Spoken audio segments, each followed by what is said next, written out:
Hells, Never here from Drake Wing Gaming, and something on Twitter, The Gaming Dragon. Today I'm coming back at you another Let's Play episode of Shelter, Burry's Path. So yeah, let's go ahead and jump right back into it, shall we? Alarm kid, you are up, and let's go! Alrighty. Then right after the first monster passes by me, I toss the knife up in the air. Burry! With a quick flash, the knife blinks out of existence, and then appears right in Burry's outstretched hand. The dog growls, tenses up. Uh-oh. And the whole handle of the knife breaks. Still half submerged in the snow, he tosses the ruined relic away and turns a snarling face at the approaching monsters. His eyes glimmer in the dark. Canine Ember!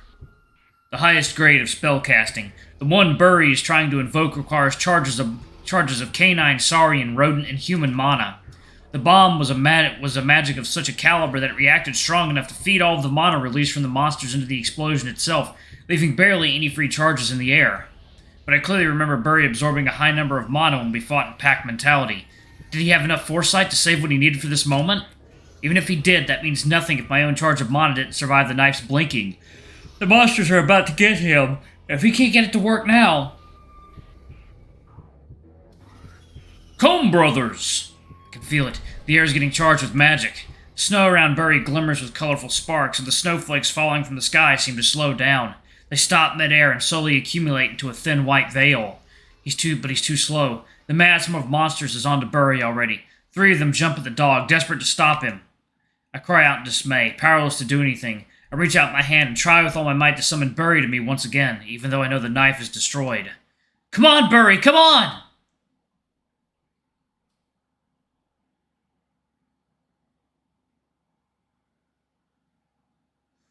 Amicus Day!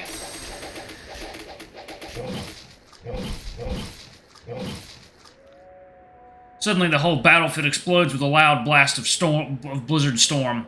The 3 monsters in the front get blown away and shredded by the chunks of thick, sharp ice shooting from tall snow piles around Burry.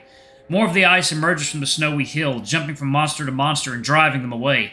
For a while it's hard to capture its exact form in this madness. But then I notice the legs, the heads, the eyes. Burry finally stands up and walks out of the snow. Oh, whoa! Ha! Oh, sweet! Fucking ice wolves, baby! Surrounded by 11 living ice sculptures, huge 4-legged wolf golems. The residues of magic still glisten on the edges of their half-transparent forms, while the white glowing eyes stare the monsters down. The monsters snarl, taken aback by the sudden intrusion. For a few long seconds, both the groups hold still, afraid to take action. Burry smiles. And then one of the passing ice wolves trips him from behind with a sudden whoosh of his long tail, making him fall flat in the snow again. I know for sure it was on purpose. When Burry scrambles back up with an annoyed growl, another one kicks snow right in his face. Both the jokester ice wolves bounce around furious Burry, until the biggest one of the whole group puts them back in line with a single sharp, unnatural bark. It is not the time to fool around, he seems to say. With the initial confusion faded, the monsters charge yet again, and the ice wolves push back, answering the black claws and fangs with their own natural weapons of shining ice.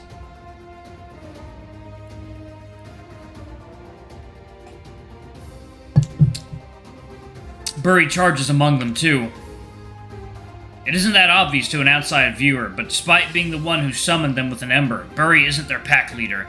The big ice wolf is, like he always was. Every single one of the living statues has its own mind, personality, and full autonomy over their actions. They have their own thoughts, likes, dislikes, and relationships with each other. That is because the ice wolves aren't just mindless constructs manipulated by Burry. Even though their bodies are fake and temporary, each of them harbors a real soul of Burry's brothers. They chose out of their own free will to come and help us. They want to save Shelter too! As they force their way through the groups of monsters, I do my best to wrestle myself free from under the giant carcass pressing over me. But I still can't.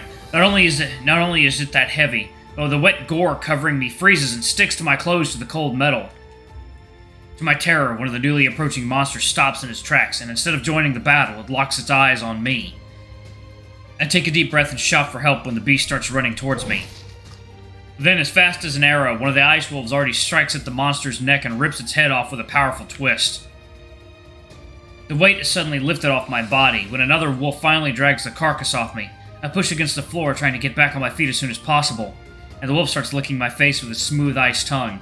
He wags his tail so much his whole butt wiggles. It's so cute! I recognize this guy. It's Chance! The most timid one out of all of Burry's brothers. I put my hand over his giant frosty cheek and smile back at his giant maw of razor-sharp ice teeth. Sorry we wake you up only during battles. The wolf shakes his head and winks at me, as if to say don't worry about it. Then an ice-cold nose nudges at my cheek. Another one of Burry's brothers stares at me with excited eyes. I think this could be Arlo. He wags his tail, too. They're not as nice towards me. Seriously, Burry, there's no need to be I am not jealous, I am angry! I've not seen them in over a year, and I'm already fed up after not even 1 minute together. Not even breaking eye contact with me, Burry catches a chunk of a monster liver thrown at him by one of the wolves. He swings it right back, splattering against the grinning ice head. Well, that's siblings for you. Don't be harsh with them, they're excited. They don't have the chance to be alive that often.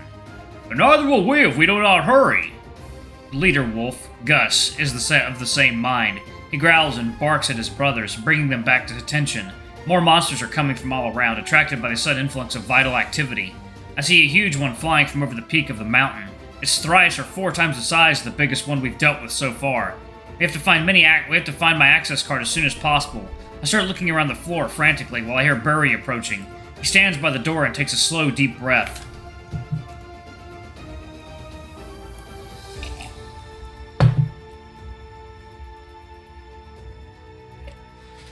Burry, please help me look for the card. I dropped it around here, but the wind must have taken it away. Maybe in that direct... Shudder! By the corner of my eye, I see Burry planting his legs in a wide stance, and then he pounds the door with a deafening bash of his massive shoulder. There's a loud crack. Then he kicks it. A hefty chunk of metal collapses inside the room, with enough space for a person or even small monsters to pass through. He must have weakened it with feline mana. Please forgive me. I shall personally fix it after everything is over. No, it's okay. It's perfect. Thank you. I hurry up inside, careful not to trip and fall on the razor-sharp edges of the shattered steel door. It's like a shattered glass window, but infinitely deadlier. A loud screech approaches us from behind, and I hear Burry and his brothers charging at it to protect me. I wonder if the monsters are somehow aware of the importance of this place. I have to confirm as soon as possible if I'm going to be able to put it online or not. If I can't, then it isn't something I would be able to fix anytime soon. We would need to issue an evacuation of shelter. It's completely dark here. I feel around the wall and flip the light switch. It's still dark. But of course it is. I just want it flipped on to know later if rerouting will work. I know this room pretty well. I've spent so much time here over all the Skies Ablaze preparations. I stumble towards one of the corners on the opposite side of the room and find a metal box on the wall. There are a couple dozen switches there. I can't see anything, and I don't remember which ones do what, but I can feel which ones are flipped off. I start going through them one after another. First switch, on. Nothing. Second. Third. Fourth. There you go. Ah! Luke, what's wrong? It works! I start to quickly flip off the other 4 switches. I lose the light again after the 3rd switch, but it comes back when I turn it back on, so I leave for now. I hurry towards the ladder to the main control room. I look back at the shattered door, but Burry isn't coming through. Does he plan to stay here and guard the entrance? Then I hear the loud flapping of wings somewhere nearby. The giant flying monster is coming! It is going for the cannon! My guts freeze with urgency. We absolutely cannot afford to lose the cannon. Are you gonna be alright? Yes, we shall be. Hurry up, Luke, everything is in your hands now. I hesitate, but I'm worried if Burry's Ember is gonna last long enough for me to get the cannon to shoot. Once again, we're betting everything on a risky plan with no margin for error. Do not worry, Luke. I shall not throw away the lives you have given me and my brothers.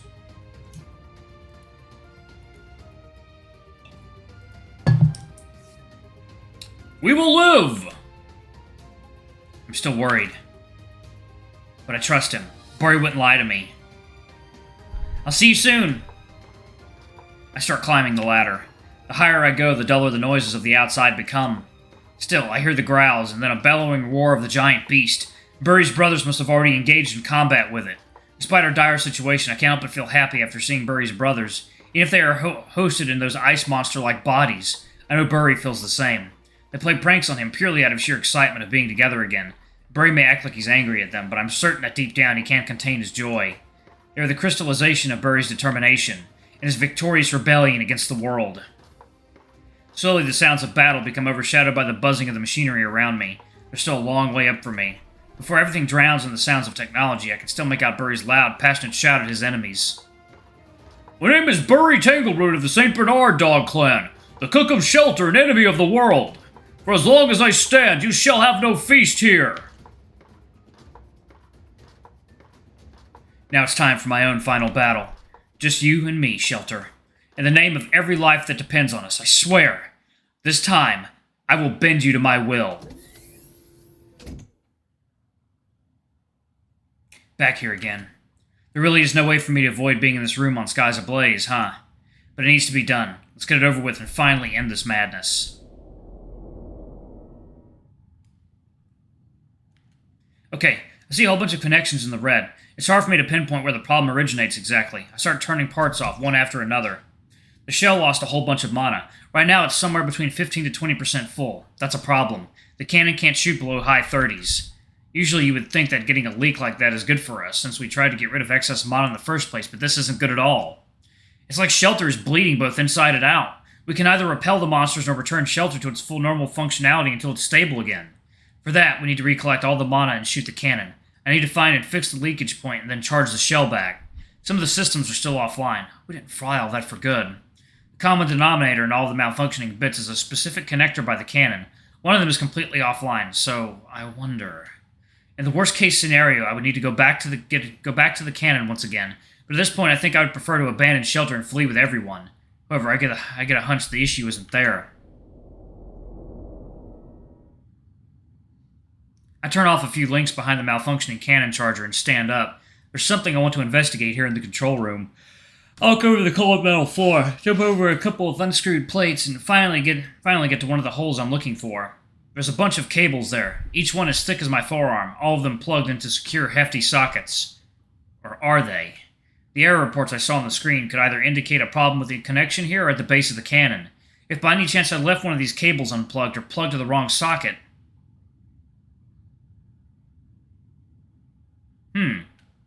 Nope. Everything's good here. I didn't touch these cables since like 2 skies ablaze ago. Everything is exactly where it should be.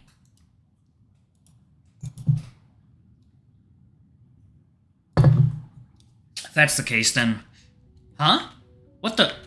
I barely notice it. But there's definitely something very wrong here after all. What the hell happened here? All of the plugs are securely placed in their socket. However, one of the cables dangles along among the bundles, severed in the middle. I don't remember anything like this being the case before. How did it rip? Did it get pulled down by some other part below? No, it isn't ripped apart. It was definitely cut with something. Never mind, don't get distracted.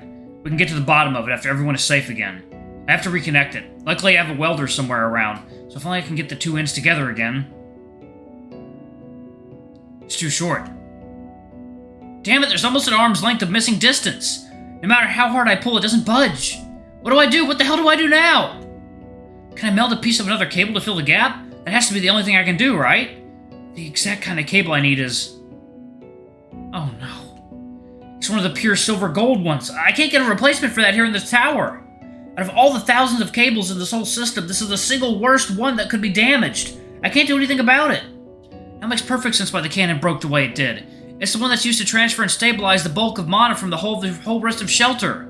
The very feat of harnessing the power of mana through a machine is nowhere short of a miracle. The natural host and conductor of mana is a living person's body and spirit, after all.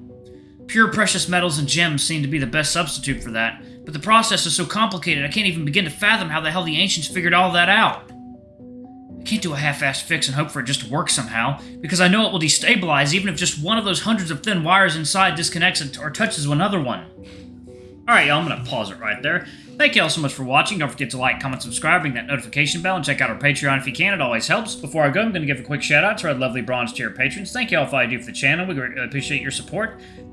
Excuse me. Thank you to our silver tier patron, Kate Silverman. Thank you for going a bit above and beyond. It's greatly appreciated. Thank you to our gold tier patron, Trezum Guy. You're awesome. We love you. Thank you for subbing to our ultimate tier. Anyway, if y'all want to get your names in the credits, get access to all of our not safe for work contents as little as $5. Alrighty, I love you all, and I'll see y'all in the next video. Bye-bye!